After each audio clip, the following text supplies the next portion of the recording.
Joining me today, I have Raphael Dirksen. He is the Executive Director of Generation Rising, and there is a really special event coming up very soon. We're going to talk about that. But before we do, Raphael, thank you so much for taking the time. Thank you so much for having me here, Sylvia. Absolutely. So you are the Executive Director of Generation Rising. Tell us a little bit about what that is and where you're located. Yeah, so I'll tell you more about Generation Rising. We are a small Winnipeg-based nonprofit located in the North Kelowna area here of Winnipeg.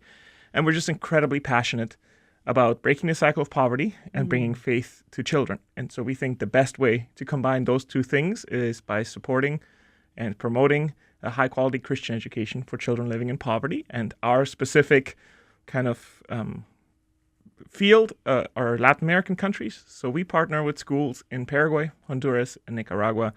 They're all located either in rural hamlets or in urban slums.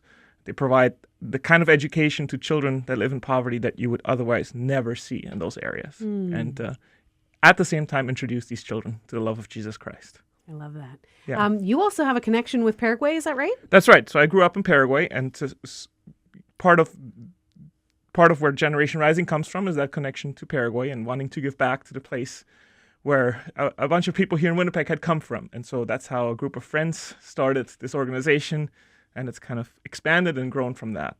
Fantastic. I would love for you to tell me a little bit about how La Amistad, I hope I'm saying that right, That's right. Christian school in Paraguay got started. Yeah, so Pastor Alfred was sent from the Mennonite colonies in the Chaco region to Asuncion to plant a church in this very poor neighborhood. It was one of the more dangerous places to live in at that time in the capital city of Asuncion, close to the river, so it gets flooded a lot. So lots of displaced people that would move in, move out, move in, move out.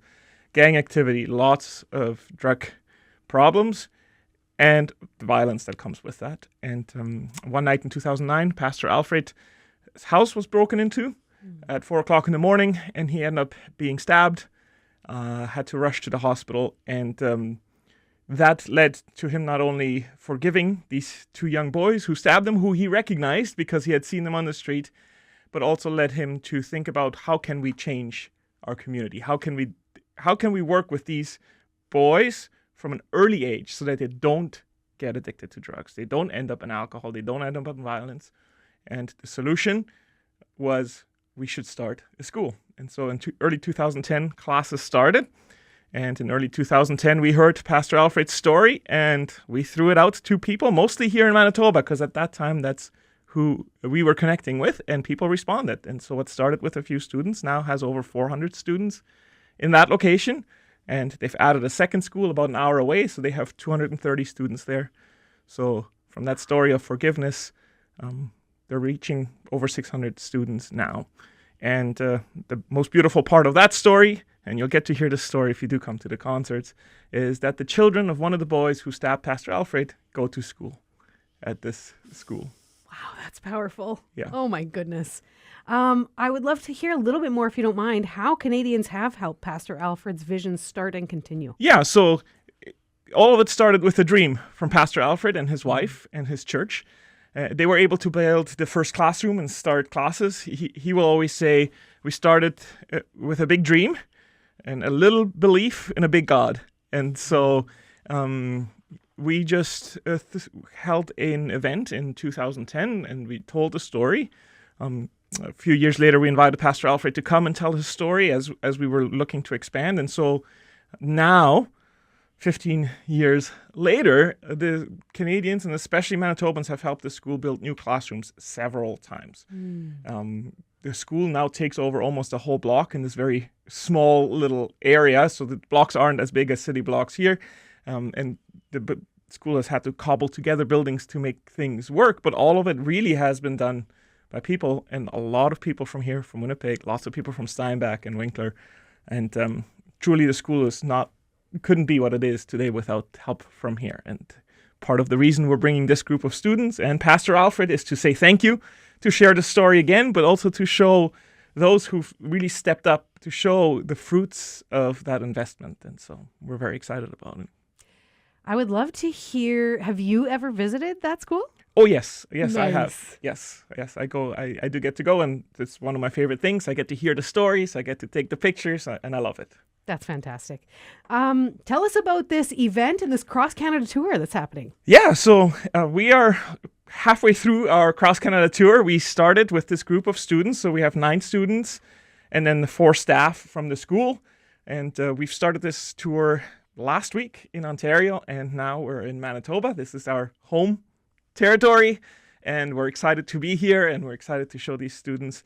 The youngest of these students is 13 years old, the oldest is 17, and they are here to sing some songs, to do some Paraguayan dances, to also do some dances that they would do at church. I know we're not used to dancing in church here in Manitoba, but the children are, and they want to show you some of that. There's going to be some testimonies from the students, and the highlight of the show, no doubt, is the famous Paraguayan bottle dance, where 3 of the girls are dancing, balancing up to 10 bottles on their head. Depending on how high the ceiling is in the churches that we can do up to 10 bottles. Sometimes we have to do less if the ceiling is too low. And so it is, it is amazing. I do get to watch the show every night, and I almost get a heart attack every night, but it is absolutely stunning, and it's not to be missed. I have to close my mouth. That's right. insane. Wow. That's right. Okay, tell us about the details of tonight's event and then this weekend as well. Yeah, so we have a big weekend here, but tonight we're in Winnipeg at the Covenant Christian Reformed Church on 653 Knowles Avenue. That's in the North Kelowna area. All of these concerts are free. This concert starts at 7 p.m. and it's free. There will be a free will offering to help the school. We have more projects going on with them. And then on Sunday, we are at Springfield Heights Mennonite Church, also in the North Kelowna area, 570 Sharon Bay South. That's an afternoon, a matinee concert, because some people have told us they prefer an afternoon concert, and so that's at 3 p.m. Once again, free. And in between that, we are in Steinbach and in Winkler. So amazing. Is there a website that people can go to if they want more details? Yes, so more details. The easiest is to go to genrising.org, genrising.org/events. Nice. Okay. Are you doing any more shows west of Yes, here? and then we're heading towards BC. So 4 more concerts coming up in BC. Langley, Kelowna, and twice in Abbotsford, because there's a few people in Abbotsford that are also from Paraguay. And we're excited to do that. What do you hope audiences take away other than my jaw on the floor with the 10 bottles on their head? Yeah, my hope truly is that audiences take away this feeling that that all most children need is opportunity.